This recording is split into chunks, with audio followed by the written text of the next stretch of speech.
आई आई हे जगातलं सगळ्यात सुरक्षित कवच. याची साक्ष मध्य प्रदेशातील जबलपूर मधील क्रूजच्या दुर्घटनेनं दिली आहे.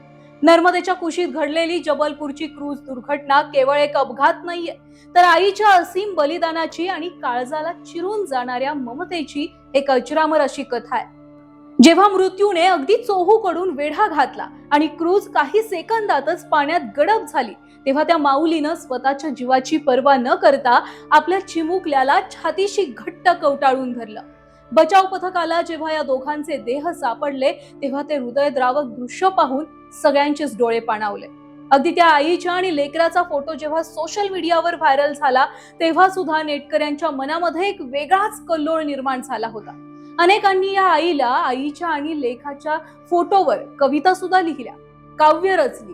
खरं तर हा फोटो म्हणजे आईच्या ममतेची सगळ्यात मोठी साक्ष आहे. कारण मृत्यूनंतरही जिची मिठी आपल्या लेकरासाठी ढाल बनून उभी होती, ती एक आईच होती.